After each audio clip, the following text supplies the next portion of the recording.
Welcome into the PFN Bengals podcast. I am Dallas Robinson. He is Jay Morrison. Jay, the NFL draft is complete. The Bengals made all 10 of their picks. Somewhat surprising. We'll get into that today on today's episode.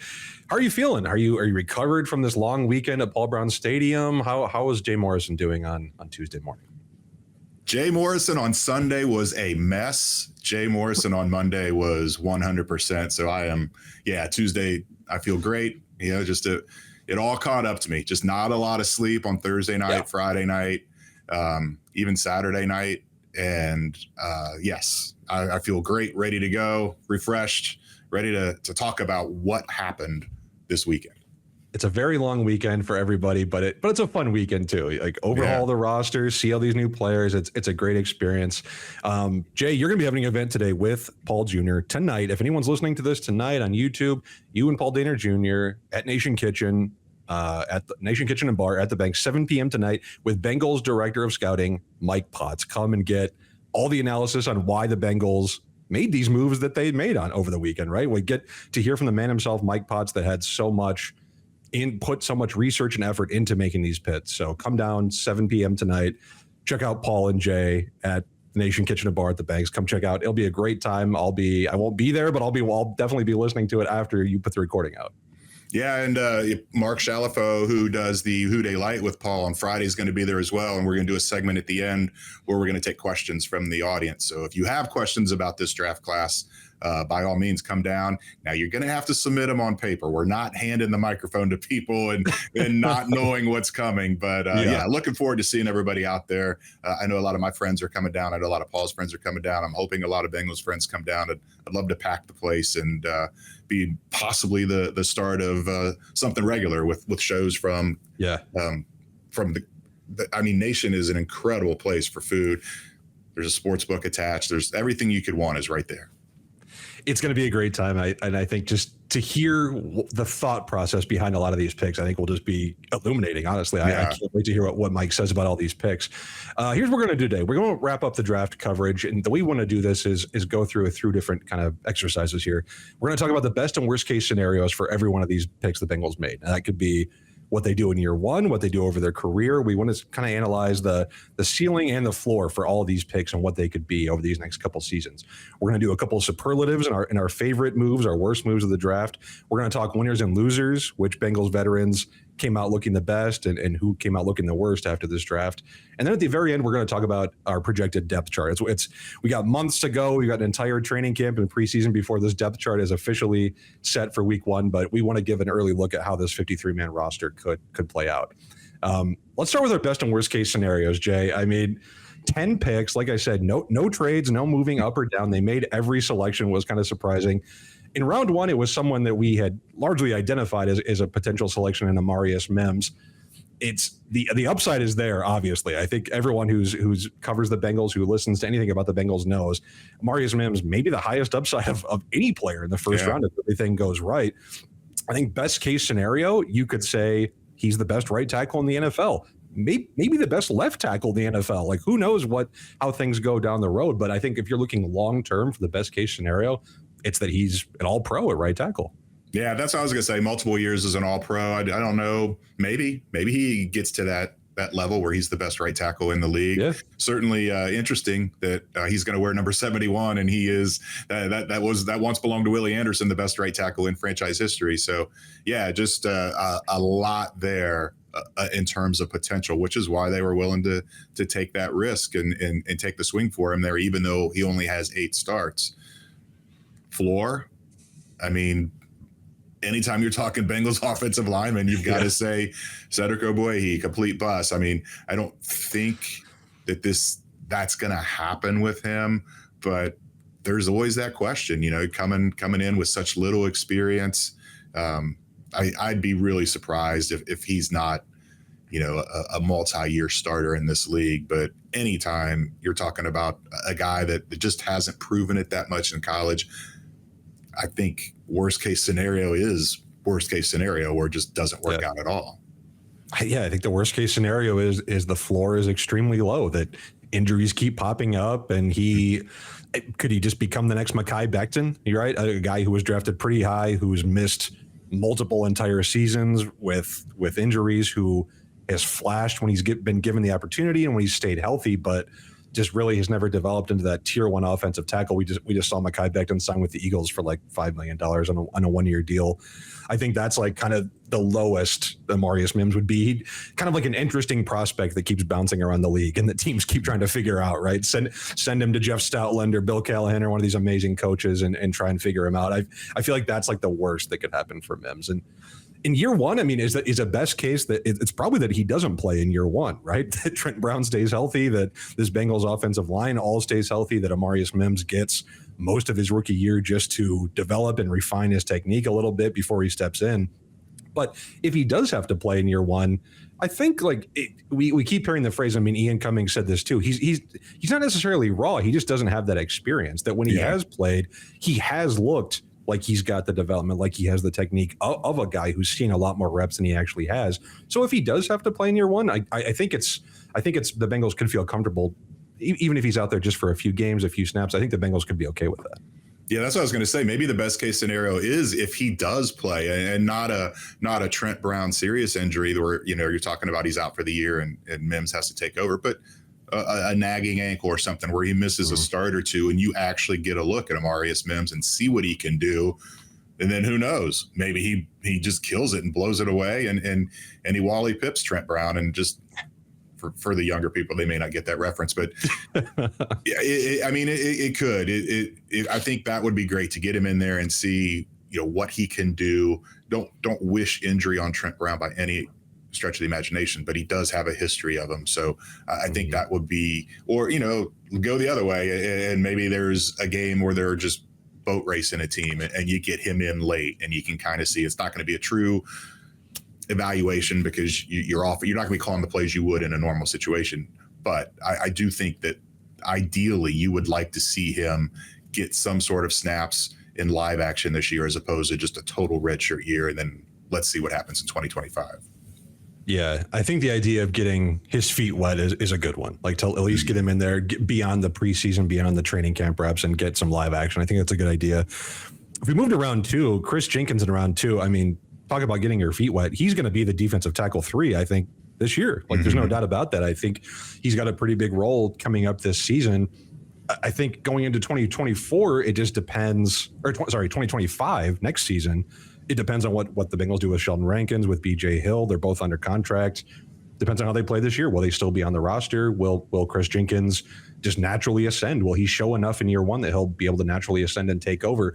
I do think, not to be an armchair psychologist, but just from watching Chris Jenkins talk and kind of learning his personality over these past few days, like, seems kind of obvious he's going to become a team leader on defense. To me, it seems like he's got that personality that's going to be something he will do. So, I think usually you want your team leaders to be good players. So if that could happen and go hand in hand, that would be great. But I think the floor is pretty high on Chris Jenkins, even in year 1.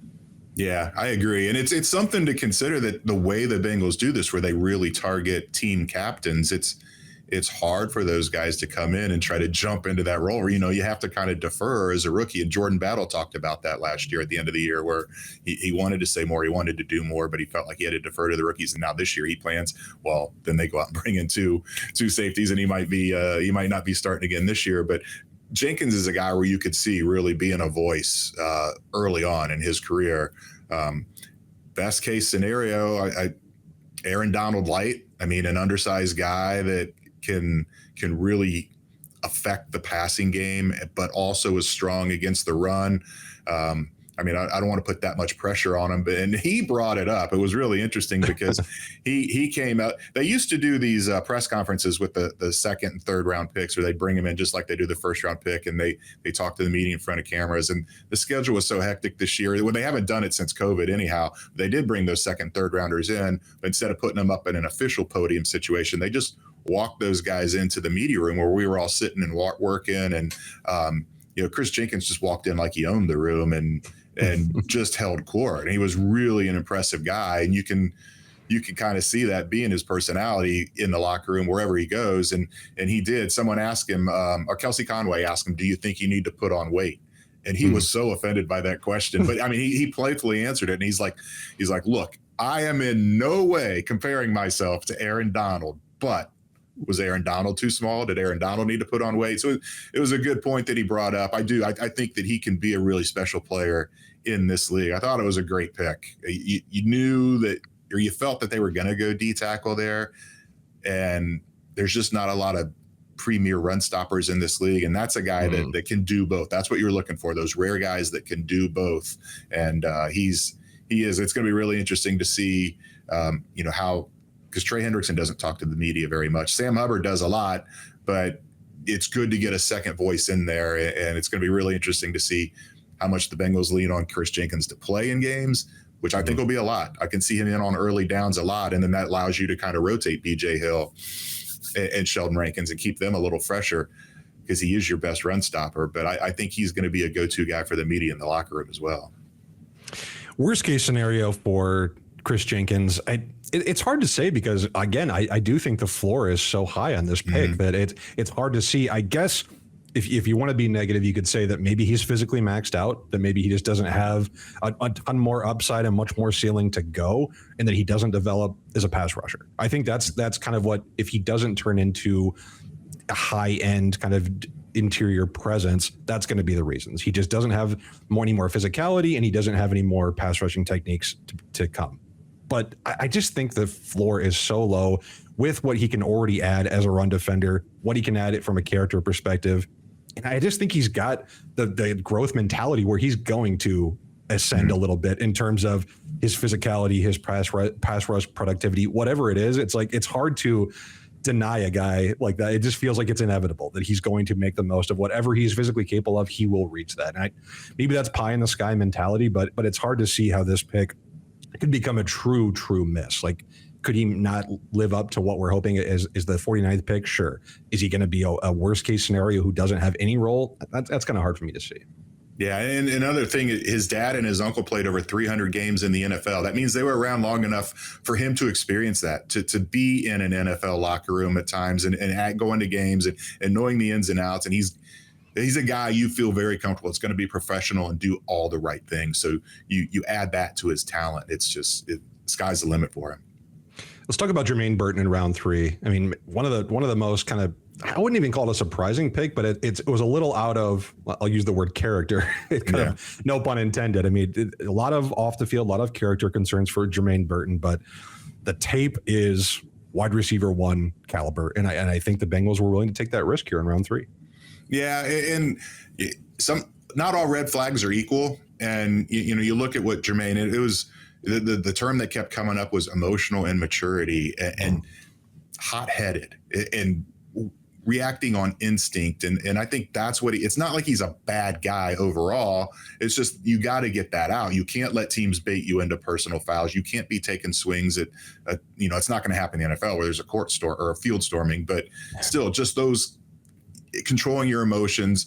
You are going to have DBs they're going to test you in this league emotionally and mentally as well as physically. And he was another one I was really impressed, because when he came in for that little session in the media room, it started off with, what time did you have to leave California to get here by now, and travel stories. And then we did kind of go into some of the stuff about what's this process been like with every single team you meet with, asking you about your flaws and about these red flags. And I thought he was really good. I thought he handled it really well, showed a lot of maturity. Now, again, it's a controlled, calm situation. You have to see when the tempers start flaring and that kind of thing. But I think he's got an incredible ceiling as well. You mentioned the tape is first round tape. He's coming into an ideal situation. I mean, Milrose throwing to him at Alabama was not the most accurate quarterback. Now he's got a Joe Burrow that's going to be throwing to him. And I could see him being a multi-year. I don't know. Pro Bowl is going to be hard because it's going to be hard to get 2 guys from the same team to the Pro Bowl. And you think Jamar Chase is going to be there, but he can put up those I'll say multiple year 1,000-yard seasons. I see that in his future, because I really think once T Higgins moves on, I think Jermaine Burton's going to be a big part of this offense this year, but then next year after T Higgins is gone, you're really going to see him and Jamar be a dynamic duo. Yep, I agree. I think wide receiver 3 as soon as this year, I think is the likely outcome. And then Week 1, and then in the next year, he's the long team kind of tag team partner for Jamar Chase once T leaves. I mean, I think that is the best case scenario. And A worst case, again, I think it's obvious that whatever these off-field questions are, even if they're minor, that they just bubble up too much and he just kind of washes out of the league. I mean, the talent might keep him in the league long enough for that not to happen. Like I think even if personality concerns crop up, even if these character concerns crop up, he'll be another guy that I think will just bounce around the league based purely on talent in a worst case scenario. But if he's able to come into this Bengals roster where they've spent the past couple of years revitalizing this culture, getting guys who don't have a lot of these off-field questions. Maybe they're built to bring in a guy like Jermaine Burton, who with a lot of veterans, with Jamar Chase, with T. Higgins, even a guy like Trenton Irwin, guys who have been around the league, been around this system, and say, you've got all the talent in the world. You just need to harness it, keep your head on straight. You've shown it at the biggest programs in the country. It's time to do it in the NFL. Let's go. I think that's the best case scenario. Yeah, it'd be interesting to see if Lou or Zach or someone tells the DBs to test him in camp. Yeah. When it starts getting physical and it's getting hot and emotions can run high, like start talking some smack with that guy and let's see how he reacts. Yeah. All right, so another third-round pick, McKinley Jackson here at pick 97. We talked about him in the pre-draft process. Ian Cummings was maybe our PFN NFL draft analyst. Ian Cummings, maybe the highest person on McKinley Jackson in the NFL draft community. Yeah. I mean, he's extremely high on him. He had him as the 112th player on his board and the 12th best interior defender. Here's what Ian said in his scouting report. If McKinley Jackson can improve his leveraging, he can be a quality starter with natural utility as a nose tackle. He has viable early down utility, a lot of pass rushing juice for a space eater, and he can be a 3-down presence. That's the best case scenario, I think, is that he becomes a dominant run plugger and that he gets a little more pass rush juice. And I don't think he's going to become DJ Reader. I mean, again, we talk about lofty expectations. DJ Reader is a high expectation for a guy like McKinley Jackson to morph into. But if we're talking upside, I think that's what you're looking at as a guy who, that big body in the middle, automatic run defender, develops a little bit as a pass rusher. I think that's the upside you're looking at. Yeah, and Reader was a 4th-round pick. McKinley Jackson's a 3rd-round pick. I think that's a decent comp. It was interesting because when they brought McKinley, like Chris Jenkins was holding court for so long that they brought McKinley Jackson in. They were both in there, and everybody saw it, but we were. It was so good talking to Chris Jenkins that just kind of let McKinley sit down at the other end of the table and then finally Chris left and McKinley got to answer some questions. He's not the same guy. He's a much more quiet, reserved guy. But anytime you bring in that kind of, a bigger run plugger, I think you're scared that the floor is Tyler Shelvin, who was just a total bust. But, Shelvin had some motor and heart red flags before the Bengals drafted him. He had some weight issues that was concerned. That's not the case with McKinley Jackson. He was a captain at Texas A&M. He's not that big where you don't have to worry about him blowing up and not taking care of his weight. So I think that he has I don't want to say a crazy high ceiling like Chris Jenkins does, but I don't think you worry about him being a bust. I see him playing out that 4-year contract here, and maybe in 2025, maybe it's 2026, we see Jackson and Jenkins as the starting or the starting defensive tackles on this team. I could definitely see that. And I think if you do look at a worst case scenario for Jackson, it's that he was overdrafted and that he's not athletic enough to be anything but just a big body. And like you said, we've seen those kind of guys wash out before. So if that happens, then you could see an outcome like that. But I agree with you. I think there is some untapped upside there that he could tap into in year 1. All right, 4th round, Eric All, tight end. The Bengals finally did it. Drafted not just one tight end, but 2. Like double dipped on that position. A little surprising there. What's your best case scenario for Eric All? He's coming off an injury. He's had dealt with multiple injuries in college. I mean, is this a guy that has a lot of upside in your mind, or are you too concerned about the injuries? I do think he has a lot of upside. And DJ Turner yesterday when we were in the locker room said that's a 1st-round talent. He's gone against him a lot at Michigan. And so obviously he's not a scout. He's not a roster builder, but he knows him as well as anybody. And I think there's a lot of upside there. The floor is scary because of the injuries, a spinal fusion surgery, which he said went great. He had a little discomfort right after it happened, but it hasn't bothered him since. Then the ACL, but I mean, guys come back from ACLs all the time now. Sure. So I don't think any of his past injuries are as much of a question as is he just one of those guys that's injury prone? That's, kind of a Tyler Eifert where every year it's something different.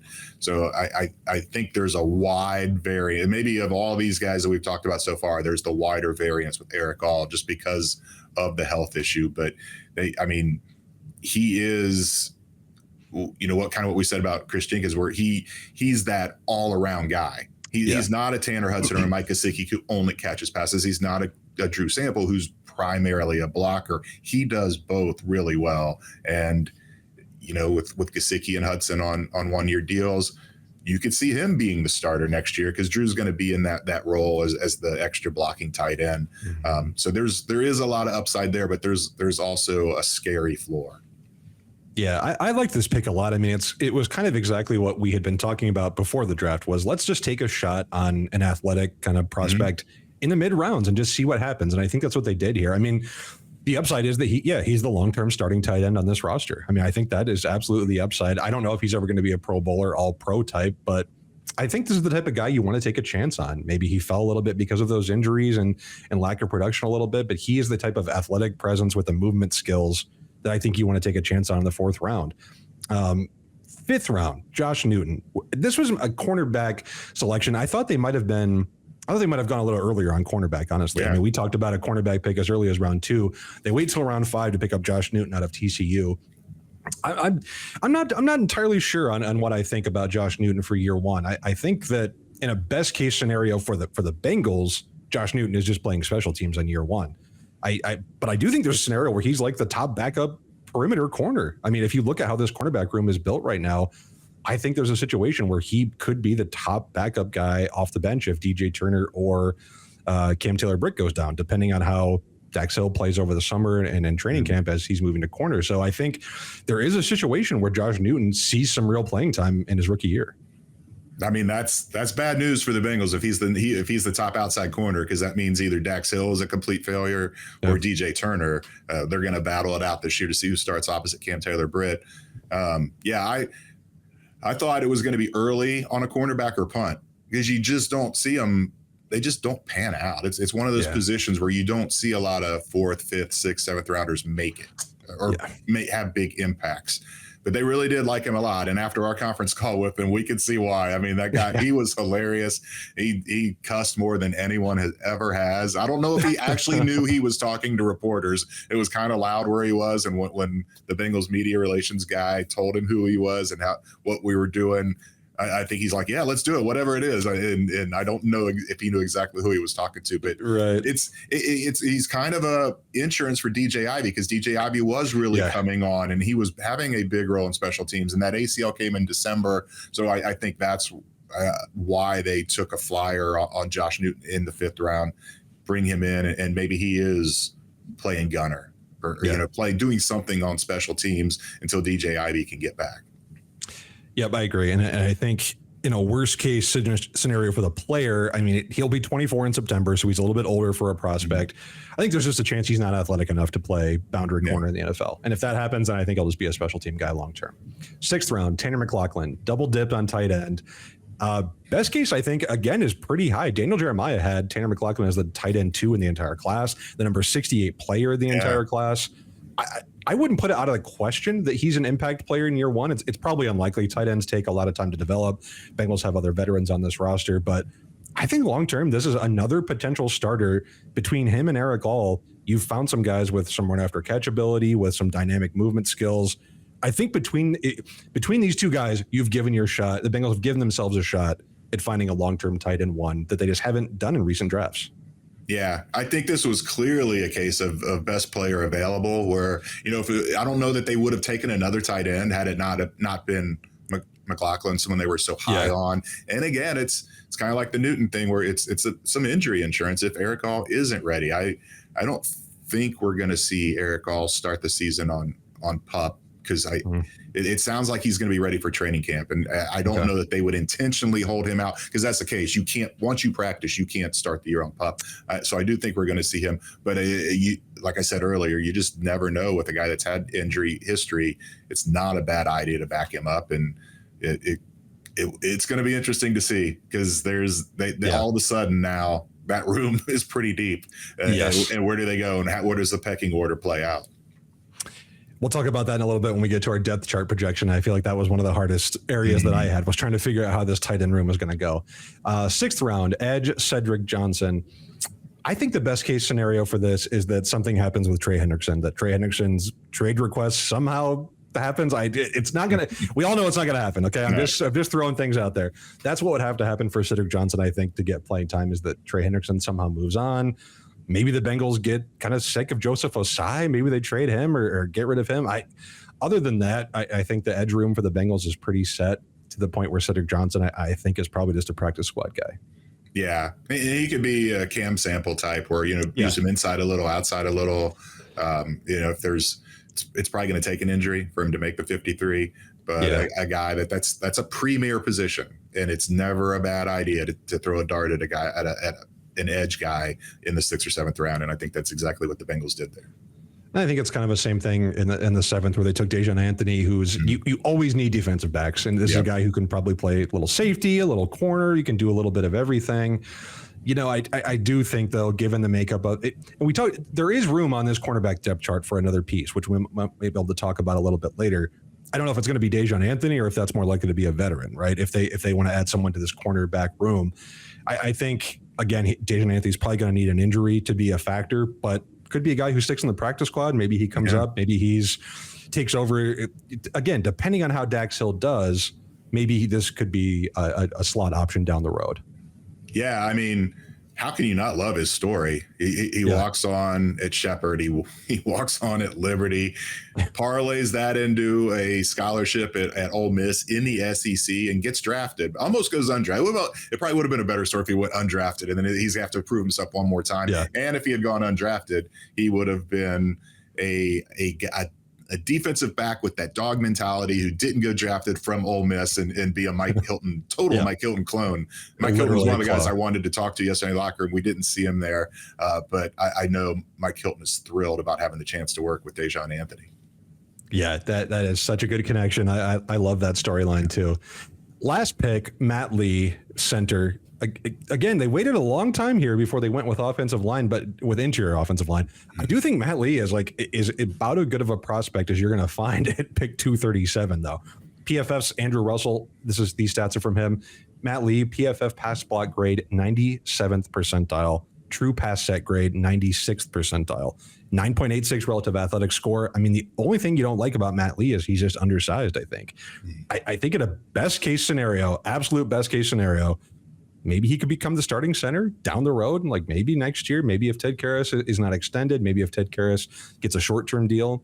I think Matt Lee has that upside as a starting center, because this is an area of the draft, of all the positions, 6th and 7th round, you can find starting centers. Like, this is the one position you can find these guys late in the draft. Maybe they did with Matt Lee, maybe they didn't. I think there's a definite chance that they did. Yeah, I think starter is his ceiling. It's interesting because it's with Ted Karras, he's going in the final year of his deal, and it does seem like an endorsement that they waited till the 7th round to get a guy, but he's 31. He's going to be 32 next offseason before the 2025 season even starts. And we know the Bengals don't like to extend guys like that, and he means so much to this locker room. But so did DJ Reader, and they didn't even talk to him. So I don't know. I don't know where this is going to go, but it does seem like Matt Lee is a guy with a high ceiling. You mentioned it, Ian had him really high on his board, more in like the 4th round range, and the Bengals get him in the 7th, and he's coming from a Power 5 school where he's played decent competition. So that is not the typical, even though you can find starting centers in the 7th round, that's not the typical target the Bengals have gone with in the past. It's been receiver or corner or edge, one of those premier positions where you take a flyer. So I found this to be a really interesting pick. It's almost like they got to pick 10 and like, holy crap, we didn't take an interior offensive lineman. We have to take one here. And it also could have been best player on the board, because there were guys that had him ranked much higher than the 7th round. Yeah. Oh, absolutely. And I think the upside is definitely there. And even if it was just a best player available, it was an absolute need. I mean, they needed another interior an option, at least. Not to say Matt Lee is going to have a role this year, but I think just adding another option to that room was a good call. Okay, that's how we see the picks. Let's do a little Jay's Got Stats. Jay, what do you have for us today? We want to talk about where these picks rank against the consensus board and against Ian Cummings's big board. So and I think for the most part, the Bengals got some good value on a couple picks. I think they definitely went against what Ian had, what maybe the consensus board might have had. But what do you have for us, Jay, on Jay's Got Stats? Yeah, going right back to Matt Lee, the biggest value, according to Ian. The Bengals get him at pick 237. He had him 151 on his big board, so a plus of 86. Interesting that Ian was within 5 on 4 picks. He had Amarius Mims 23rd, he goes 18. He had Jermaine Burton 79, he goes 80. He had Tanner McLachlan 190, he goes 194. And he had Dejon Anthony 223, and he goes 224. That's remarkable. That is really, really good. The surprising element here is the biggest reach for the Bengals, as far as Ian was concerned, was Chris Jenkins. He had Chris Jenkins way down at 85, and the Bengals took him at 49. So overall, I mean, Eric All was 27 off of reach. Josh Newton was a plus 20. Cedric Johnson was a plus 35. So for the most part, the Bengals were right there with Ian's projections. And that wasn't the case with some of these draft prognosticators where there were much bigger swings. But that surprised me that when I started going through this, that Chris Jenkins appears to be the biggest reach. I know Bengals and Bengals fans will love to prove Ian wrong, or will hope to prove Ian wrong. Yeah. Oh man, it's tough though. Ian knows what he's talking about. Ian is as informed that, I mean, I leaned on him so much during this draft process, and it doesn't surprise me that he's that close on kind of where he's in that close with how the league viewed these players, because I think he is just excellent at giving these evaluations. So that makes sense to me. Let's talk about a few superlatives, Jay, for this draft. Let's just go over a few of our thoughts and kind of sum up what we think of this draft. Best overall pick. What did you have? I mean, they made 10 picks. They didn't trade anything. Who of these 10 picks is your favorite, Jay? Yeah, I got to go with Jermaine Burton. I really think there's a lot there. I know there's the concern about the emotional maturity and all that, but the Bengals vet this as well as anybody. They do their homework, and that the character and culture and all that is so important to them. And this might look like a case of, well, we can go get somebody that doesn't fit what we want and hope our guys can whip him into shape. And there is some of that, but it's not like you're just going and getting a total rogue.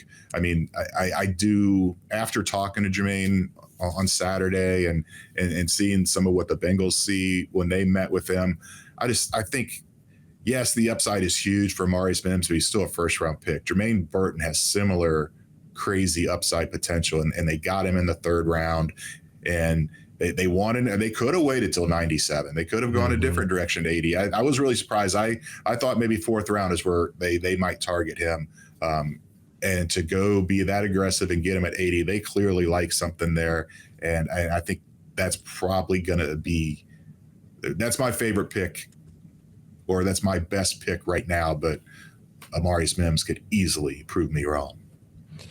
I'll be boring and say the same. I had Jermaine Burton as well. Yeah. I just think the upside is so tantalizing, and to get that in the 3rd round, a guy who, from every draft analyst that you read, could be a legitimate wide receiver 1. Maybe he won't be that in the Bengals offense with Chase here, but you've got to take these chances at some points. I think you know that T. Higgins is most likely not going to be here past 25.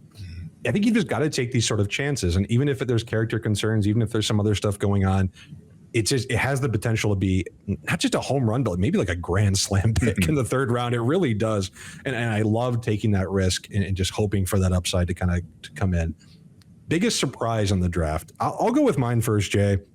I think the idea that the Bengals didn't draft a running back at all was a little bit surprising to me. I never thought they were going to take a 3rd or 4th round guy like some mock drafts had the Bengals considering a guy in that middle of the round range.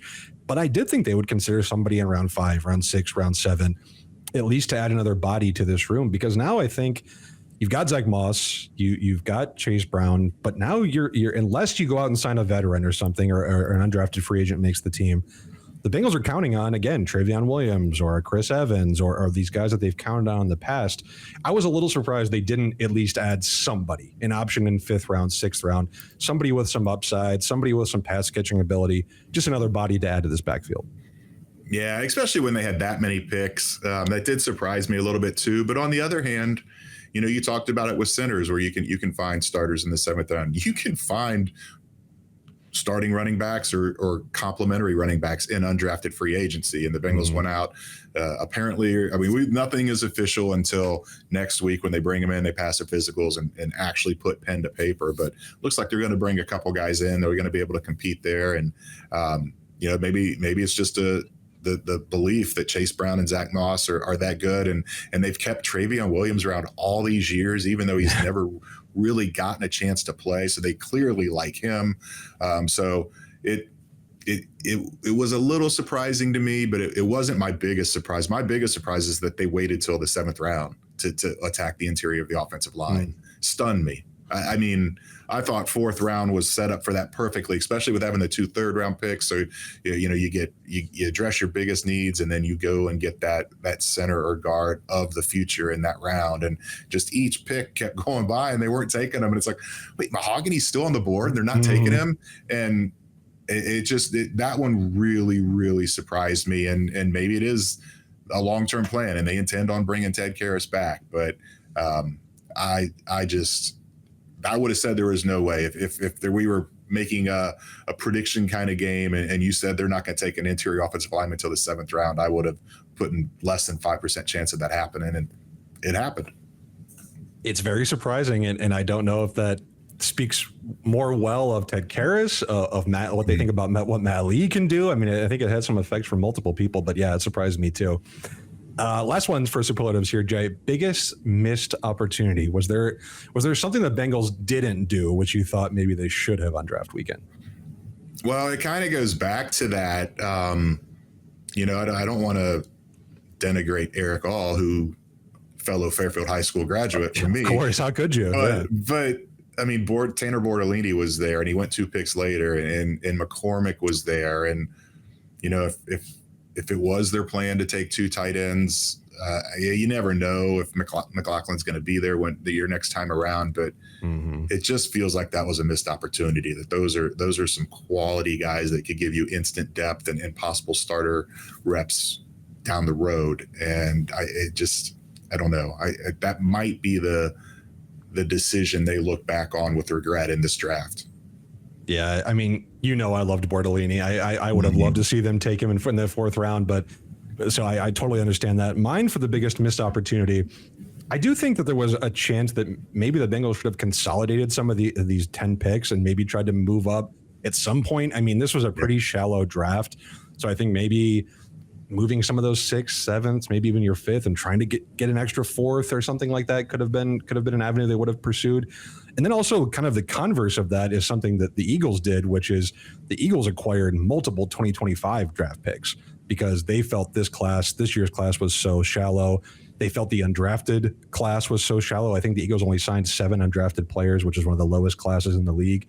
And they just stocked up on 2025 picks because they think next year is going to be a deeper class. With the COVID year is still kind of affecting these college prospects, and a lot of older prospects are going to be coming out next year, maybe some more developed guys who can contribute immediately. It should be a deeper class. So I think the idea of getting more shots at the apple next year could have been a good idea. So maybe that was one thing the Bengals could have thought about. Yeah, that's a good point because they don't like to trade up. But to do that, to trade back for picks next year would have been the move to make. And that's the thing, even if you want to move up, if you try to package some of those late picks, you said it wasn't a great draft. So there's probably not a lot of interest in, hey, we want an extra 5th and an extra 6th or whatever it would take to move up a few spots. Teams saw it the same way. But that is an interesting point where, you possibly trade back and get some 2025 picks. I haven't looked that far ahead to see what they're going to get comp pick wise next year, but I'm not sure it's going to be a lot. I'm trying to run through my head the moves. I don't think they'll have over the cap has them projected for no compensatory picks next year, so I don't think it'll be a problem. So it's just going to be the straight up 7, and if they do what they are hoping to do, it's going to be late in every round. So that may not have been a bad idea to try to grab some extra ones. Yeah. Howie Roseman, man, best GM in the NFL. He's always forward thinking. He's always on top of that stuff. All right, maybe they tag Higgins next year and then trade him for draft picks. That's always a possibility. Absolutely. Okay, winners and losers. Now, this is going to be, we're going to look at some players on the Bengals roster who, whether did these draft results help them? Did these draft results hurt them? I think there's a couple of players on the Bengals roster who had a lot riding on this draft.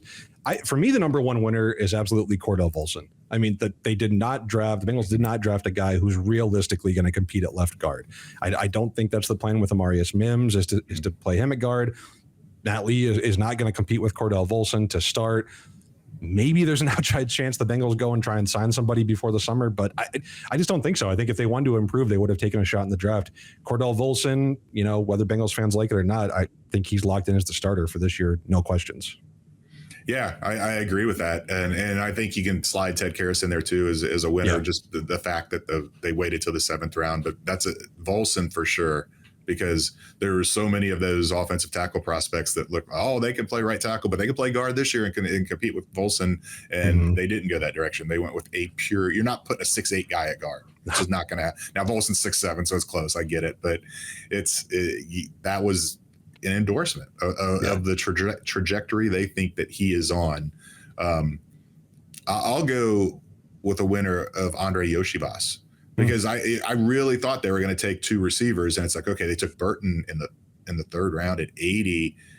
Next, if they take a receiver here pretty quick, that's Yoshibas might have a hard time making the 53 here. And then they didn't even take another one the rest of the way. So I know we're going to get to the depth chart. I think you can pencil Yoshibas in and as a member of the 53, and what he can do on special teams. Maybe he's in that 46 where he's starting, or he's dressing on game day. Yeah, I definitely agree with that. One of my losers, I'm going to go with Tanner Hudson. I think Tanner Hudson was one of my kind of favorite players, one of my favorite stories last year. I think he did a lot of good things with the Bengals offense, both when Joe Burrow was on the field, when Jake Browning was on the field. But, the Bengals drafted 2 tight ends, and I think there's no doubt that Mike Gesicki is making the roster. There's no doubt that Drew Sample is making the roster.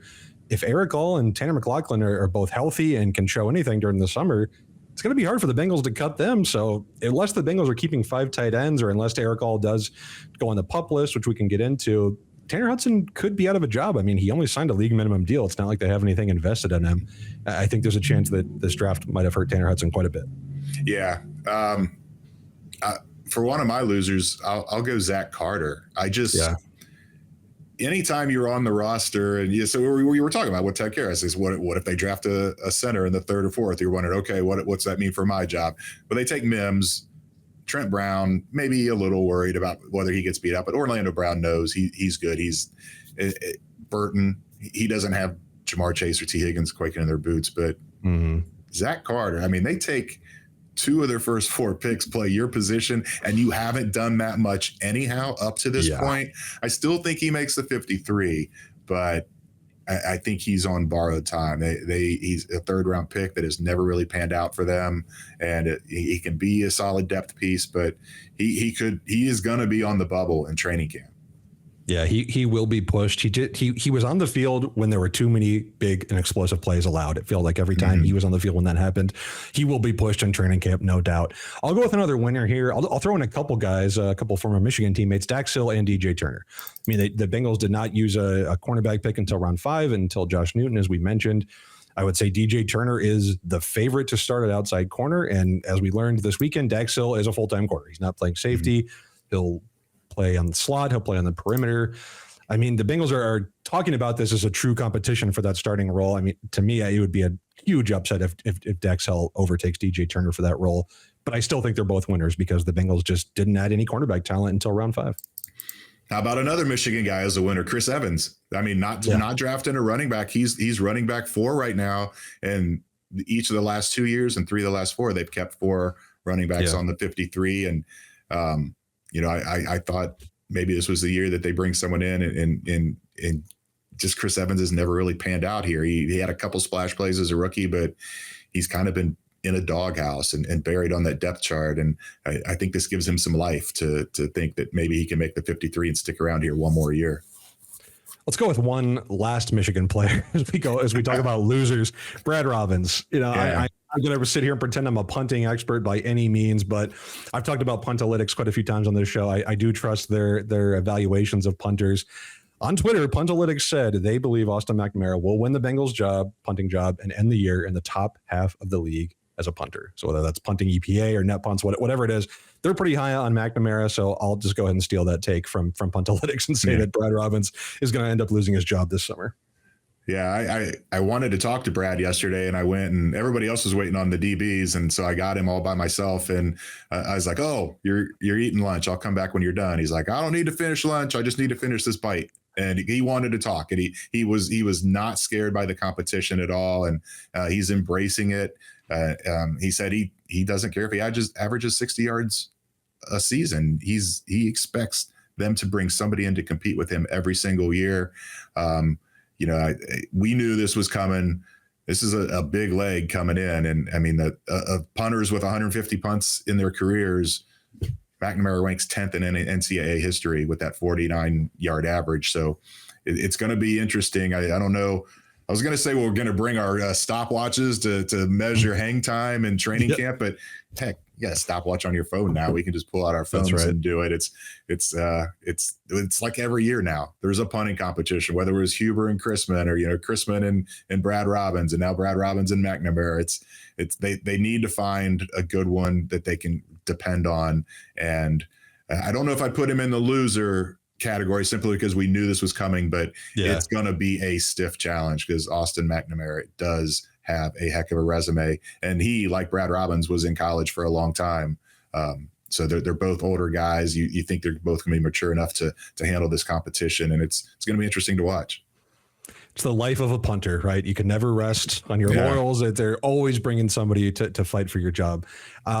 I'll throw in one last winner, and you talked about the running backs already, but Zach Moss and Chase Brown, I think, are winners too. Just the fact that no running back was added shows a lot of faith in those guys, right? That Zach Moss and Chase Brown, I'm combining their names already. It's Zach Brown, let's go see a concert. Yeah, let's do it. I think that it shows a lot of faith in this Thunder and Lightning tandem and what this combination can be. So I'll put them as my last winner. Do you have any other winners or losers? Do we cover everybody there? I don't know if losers is the right term. It's a little stiff, but just Eric All to have them draft another tight end right behind him. Sure. I think it would have been a much better situation for him to be the guy to come in. So I don't think it's going to affect the way he prepares or his chances or anything, but it's always dicey when they pick you fairly high, 4th round, and then they back it up 2 picks later with someone else at your position. Yeah. You're feeling good around 4. I'm the new Bengals starting tight end here going forward. And then, a couple of rounds later, they brought in some competition. So yeah, that's got to be a little bit tough. I get that. Let's do a wrap up here and do one more thing. We want to project this depth chart. We've got a long time before training camp. I say a long time, but it's really not that long. Like we're going to blink and it's going to be training camp, Jay. Like I just know you wish my summer away. That's how it's going to go. But we do want to talk about how this 53-man roster is going to go. So let's just quickly run through and see who we've got for these positions. I've got Jay Morrison's trusty 53-man roster by year spreadsheet pulled up just so I could, make sure I've got the right number of positions that the Bengals normally go with at each spot. Quarterback, I think, is pretty easy. Joe Burrow, Jake Browning. They gave Jake Browning a nice little deal there. I think that's pretty easy. They'll stick with 2 quarterbacks. No need to even discuss that. Running back, I think, was a little bit different. So they've kept 4 running backs the past 2 years. I still only had them keeping 3, though. I had Zach Moss, Chase Brown, and Trevion just to give a little more depth at other spots. So I went with 3 running backs. I could see them keeping 4, though. I wouldn't be surprised either way.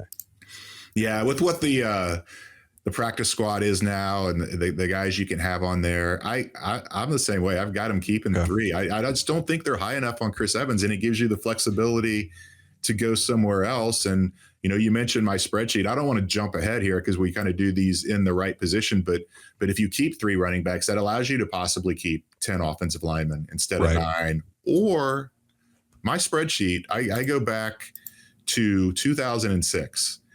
They have never kept 5 tight ends. This could be the year, especially with the new kickoff rules, and you want bigger guys that can also move in tight spaces, and just with the nature of what Eric All and Tanner McLachlan are, I could see that possibly being a direction they go where those guys can help out on special teams. And I don't know if you're not going to keep Eric All and Tanner McLachlan, are you gonna risk exposing those guys to waivers just to try to sneak them back on the 53? I think there's a good chance either one of those guys would get plucked. And so then you're talking about then who you cut? Are you cutting Hudson, or you're not cutting Sample? You just signed him a 3-year deal. You're definitely not cutting Gesicki. So I think they could go light at running back with 3 and keep 5 tight ends, as weird as that sounds. No, I'm right there with you. I've got the same kind of setup here that I think that will, and it's a unique roster construction that the Bengals have done, obviously, but I think this is kind of a unique roster build that they're going with this year, which could force them to change their stripes a little bit. Wide receiver, I've got 6. I've got Chase Higgins, Burton, Trenton Irwin, Yoshi Voss, and Charlie Jones. I'm assuming is that your 6? Okay. Yep. I think that's pretty cut and dry. I don't know if there would be anybody else who could get into that mix. I think that's pretty cut and dry at wide receiver. Yeah, I mean, Pryor, Lassiter, one of those guys, Bo Jackson's nephew, Shedrick Jackson, maybe if there's an injury. But if these 6 stay healthy, that's a lock. That's as big of a lock as Burrow and Browning at quarterback. Yeah, for sure. I'm trying to make sure that I actually have 53 players added up here. So now I'm doubting my math and seeing if I added somebody extra. I don't think I did though. So okay, what do you have at tight end then? So do you have them keeping all 5, or do you have them having Eric All and Pup? Or okay. Yep, You've got Gesicki, Sample, All, McLaughlin, and Hudson. Okay, I've got that as well, assuming my math is correct. I've got all 5 of those. Same logic as you. I just don't think you can risk losing one of these guys on waivers, and I think that would be a risk depending on how they play during the preseason and training camp.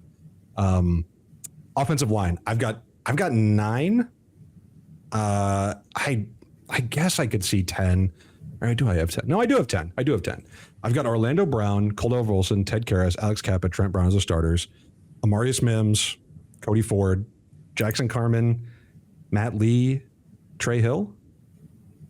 That's my 10. I don't feel good about it, though. I don't feel good about that. I'm not sure if I feel good about quite a few of those players. And I do think maybe that's an area where the Bengals could add a veteran in the coming weeks and months. Yeah, I've got all 3 draft picks from the 2021 draft on the outside looking in. I think this is it for Carman. Same with Trey Hill. Same with Deontay Smith. I've got the 5 starters. Mims, obviously. Cody Ford can play tackle or guard. Matt Lee, it's weird to say a 7th round pick is a lock, but given what this depth is at interior O-line, I think he is very close to being a lock. And then for my 9th guy, I think it's either Jackson Kirkland or Devin Cochran. Okay, interesting. They signed Kirkland in undrafted free agency last year. He got hurt.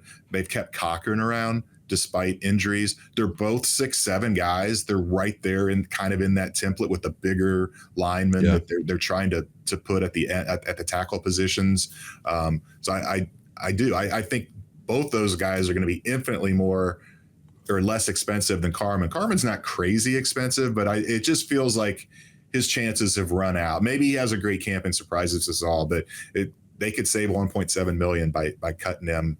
And maybe that's the time you don't feel as pressed to keep him because that possibility. I mean, Cody Ford already leaped him on the depth chart, and Amarius Mims is going to leap him on the depth chart. Already has. Let's just say he's a first round pick. He's already leaped him. So he's your number 5 tackle who hasn't really, outside of one playoff game, hasn't shown much. I think all 3 of those 2021 picks are not going to make the 53. Maybe good chance they come back on the practice squad, but not the 53. I think you could be right. I mean, maybe I'm holding on to Jackson Carman's draft stock too early. I mean, the production has not been there. I mean, there's no doubt about that. I don't know. They could have given him up on him going into last year if they wanted to. I mean, but they didn't. They held on to him. I'll keep him on for now, but I could easily see him going on. I see what I did here. Also, I am only keeping 9 offensive linemen. I'm taking Trey Hill off, and I am keeping Eric All. I originally had Eric All on the PUP list, but You said that was unlikely. So I think that we'll probably keep him and take Trey Hill off my offensive line list. So I've got 25 guys on offense, I think. Yeah, I've got 25O, 25D, and 3 specialists. Okay. Defense, again, edge, I think, is pretty cut and dry, kind of like receiver. Trey Hendrickson, Sam Hubbard, Miles Murphy, Joseph Osai, and Cam Sample. Injuries could change that, but I think that's kind of your group right now. Defensive tackle, I would say, is kind of solidified as well, depending on how you think about the end of the group here. Sheldon Rankins, BJ Hill, Chris Jenkins, and McKinley Jackson are locks. If they keep 5, I mean, which I think they will, I guess Zach Carter is going to be that last guy. But like you said, Jay, I don't necessarily think that's a lock. I think he could face some competition here going into year 3. Yeah, I agree. And I don't know if he doesn't make it, where if they only go 4 defensive tackles, right, where they boost up, because everything else on this roster seems pretty cut and dry to me. But it does. He's going to have a good camp to make this roster. He just hasn't shown much. And they moved him. He was more of an end in college. They had him put on some weight last year. There was a lot of hope last year that he could really play a big role, and it just didn't happen. So he's still cheap, still going into year 3 of his contract. I think that's going to play in his advantage, and the fact that they don't need to go 6 linebackers. They don't need to go 7 corners. They don't need to go 5 safeties. Maybe it's to keep somebody on the offensive side if they want to go stronger at another position. But I think odds are right now that Zach Carter makes it as the 5th defensive tackle. Linebacker, top 4, I'd say, are locked in. Logan Wilson, Jermaine Pratt, ADG, Joe Bacci. Who'd you have? Do you have them keeping 5? I had Devin Harper as their 5th, the linebacker they claimed off waivers last year, but it could be anybody, really. I mean, they added a couple linebackers in free agency, including Aaron Casey from Indiana. I think any of those guys could grab that last role. It's going to be a pure special teams role for the most part. So I think that's one of like the spots on this roster that's truly up for grabs. Like 5th linebacker. I know it's not exactly a sexy position, but I think that's one spot that could be up for grabs this summer. Yeah, and it's an important role on special teams. And Harper did get into 6 games last year because of his special teams ability. And so I right now, we'll see. We get into camp and those undrafted guys start looking good. Maybe we readjust this, but as it sits right now, Devin Harper's my 5th linebacker.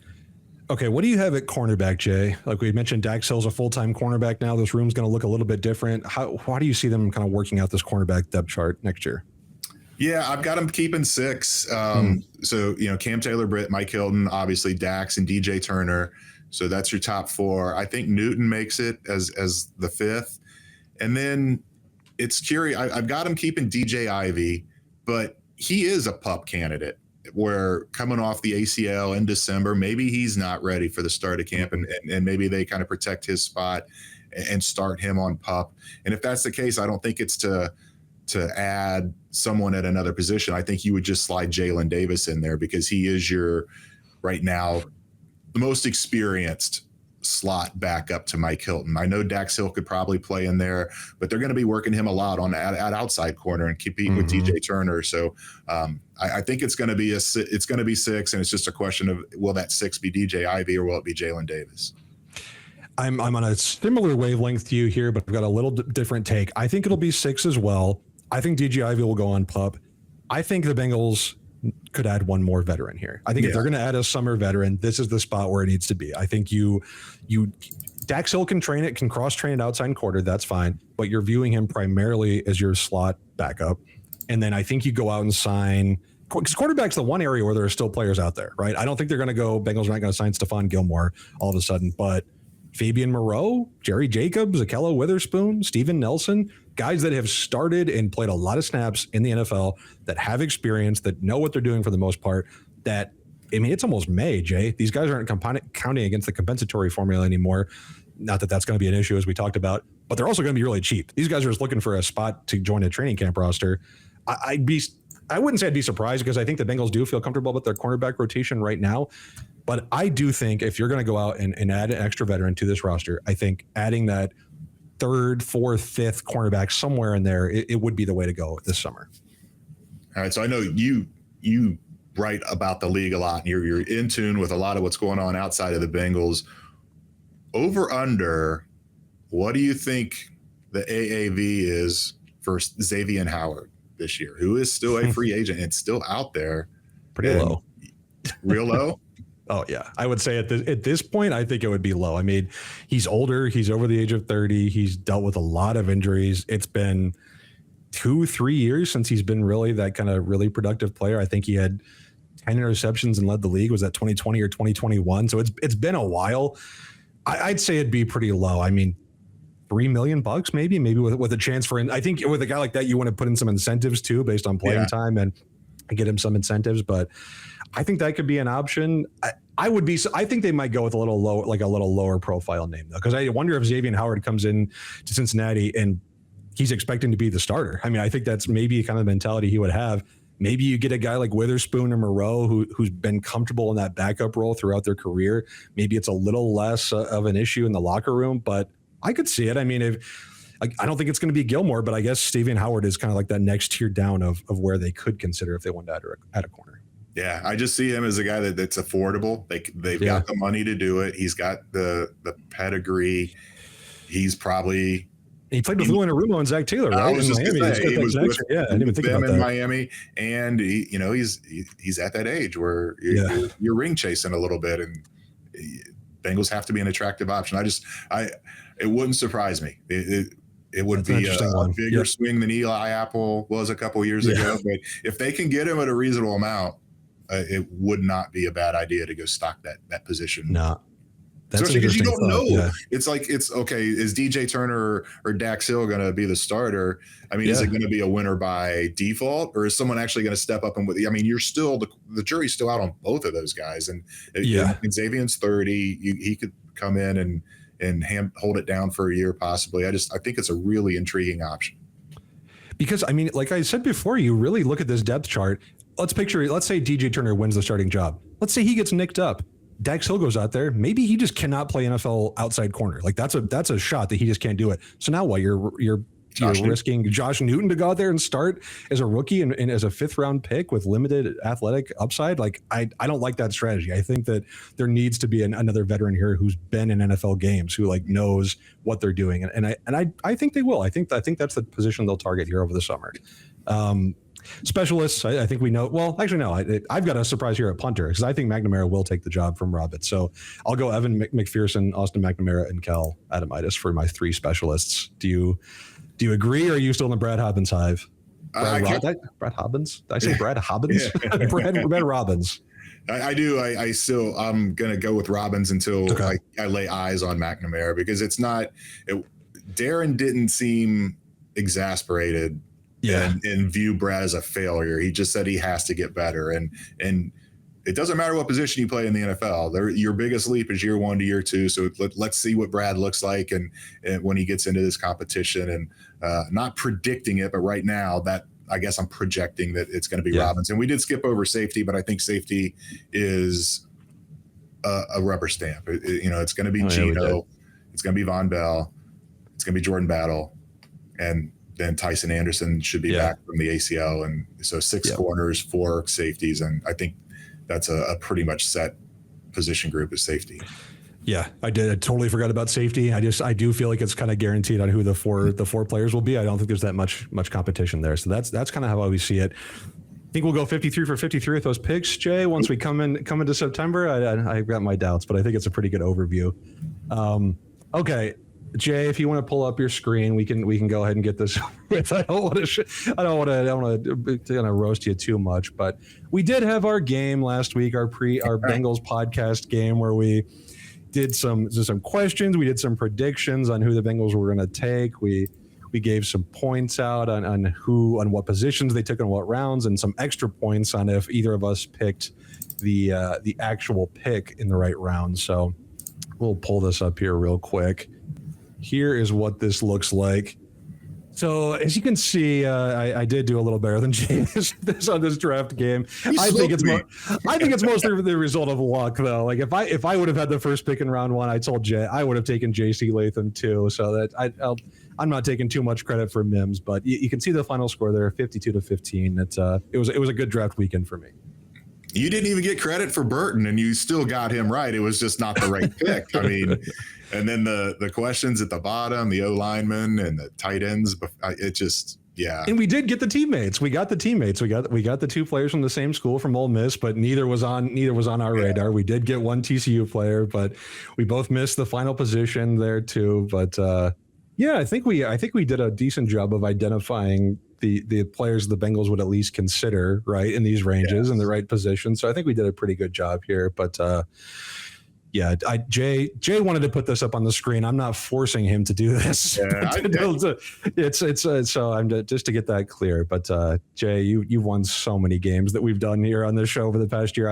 I'm glad I finally could walk away with a victory. I can take my L, and It was such, I mean, you won so big. It's like, we have to put this up there because it's hard to if we do this next year, if anybody does this next year, it just figures it would be a much closer competition. And I'm willing to admit that I got smoked. I've kind of redone my office here. I've got some Bengals stuff over here. I think I'm going to maybe take a clip of this, screenshot of this game, get it framed, and probably put it right. No, I just here. Oh, sorry, it went away. I guess you can't. I'll probably add it right here. Just make sure it's on the screen at all times, just when we're doing the show. So I'll look for that next week. Jay, anything else before we sign off? One more reminder: Jay, Paul Diener Jr., Mike Potts, everybody talking Bengals, Nation Kitchen and Bar at the Bank, 7 p.m. tonight. Going to be a lot of fun. Everyone go and get your questions answered there. Jay, anything else before we sign off for today's episode? Yeah, one more person who is going to be there tonight, who is the most important person in my life. And I just wanted to say happy anniversary to my wife, Nikki. It's actually tomorrow, May 1st, but 31 years going strong. She's incredibly patient, incredibly understanding. To be able to do this job and be away on nights and weekends as much as I have, it's not unappreciated. And if you are coming to the show tonight, go up and tell her happy anniversary. And 31 years, 30 was the big one last year, but now we're moving into the next decade. And just wanted to. She doesn't watch the show, but maybe I'll clip it. Maybe I know. She's going to at least come tonight and then support the show in person, but maybe I'll clip this little part and send it to her instead of buying her a card. There you go. Well, happy anniversary to you. That's great. Hey. Congratulations. 31 years. That's a really good long run there. That's great. I'm happy for you guys. Have a lot of fun tonight with Paul and the gang. Yeah. I mean, that's going to be a lot of fun. Can't wait to listen in. We'll be back next week to talk more Bengals. Thanks again for listening to the PFN Bengals podcast.